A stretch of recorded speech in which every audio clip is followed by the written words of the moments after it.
చెల్లి ఒకనొకప్పుడు వేదాంగ పారంలైన ముళ్ళు పెట్టెండు పరివేష్టించి ఉండగా ధర్మరాజు తన ఆశ్రమమునకు వచ్చిన దయాపరుడైన మార్కండేయ మునిని గాంచి భక్తి వినయములతో నొక్కి అతనికి అర్ఘపాద్యములు నసిగి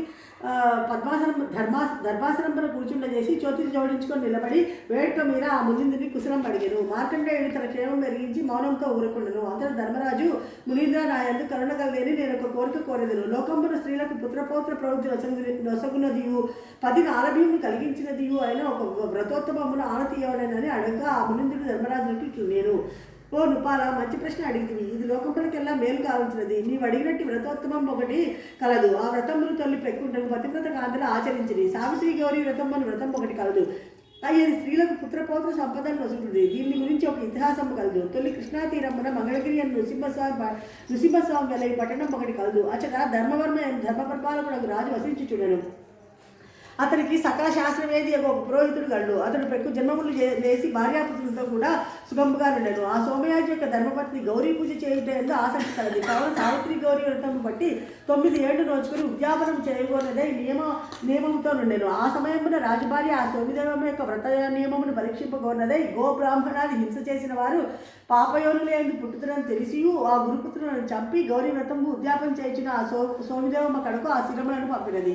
గౌరీ వ్రతము చేయించున్న ఆ కాంత తాను వ్రతోద్యానమును భక్తితో పూర్తి గావించి కడపట అక్షతలను నీటిని వారిపై చల్లగా వారందరూ ఎప్పటి వల్ల బ్రతికి లేచి కూర్చుండ్రి. అంత రాజుగారి భార్య ఆ వృత్తాంతమును విన్నదై తమ పురోహితుని భార్యను పిలిపించి, అమ్మా, నీ కొడుకులు ఎట్లు బ్రతికిరి? నేను నీ వ్రతమహిమము పరీక్షింపగోరి ఈ కార్యం చేసితివి. నీ పుత్రులు మరలా బ్రతికిరని వింటివి. ఎట్లు వారిని బ్రతికించితివి అని నాకు తెలుపమని అడిగారు. అంతటి సోమయాజులు గారి భార్య, ఓ దేవి, సావిత్రి గౌరీదేవి యొక్క వ్రతమహిమ వలన నా పుత్రులు జీవించిరి.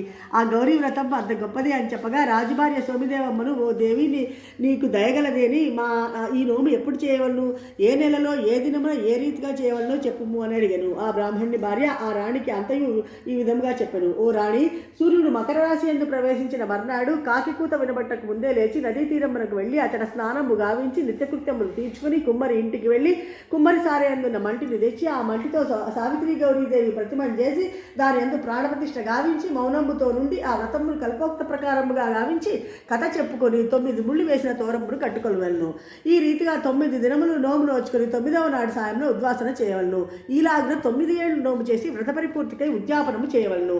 9 చేటల జోడని తెప్పించి వాటిలో ఒక్కొక్క జోడినందును 9 ఆకులు, వక్కలు, పసుపు కొమ్మలు, పండ్లు మొదలగునవి ఉంచి ముత్తైదులకు పసుపు కుంకుమ పెట్టి చేటల వాయనములు ఇచ్చి వారికి ప్రదక్షిణ నమస్కారములు గావించి వారిని స్వగృహములకు పంపి తానును భుజింపవలను. ఇట్లు పట్టిన నోము పూర్తి చేసిన వారికి పుత్ర పౌత్ర సంపదలు కలుగునని చెప్పగా ఆ రాజుగారి పట్టపుదేవి ఆ వ్రతకాలం యొక్క రాకకు వేచి ఉండి తన భర్త ఆజ్ఞను వడసి సావిత్రి గౌరీ వ్రతమును కావించి వ్రత ప్రభావము వలన పుత్ర పౌత్ర సంపదలు కలిగి సకల భోగములను అనుభవించి గౌరీలోకమును పొందెను. ఈ వ్రతం యొక్క కథ విన్నవారికి వినిపించిన వారికి శివసాయుధ్యం కలుగునని మార్కండేయ మునీంద్రుడు చెప్పగా ధర్మరాజు విని ఈ వ్రతమును తమ స్త్రీల చేత చేయించెను. హర నమః పార్వతీపతయే హర హర మహాదేవ.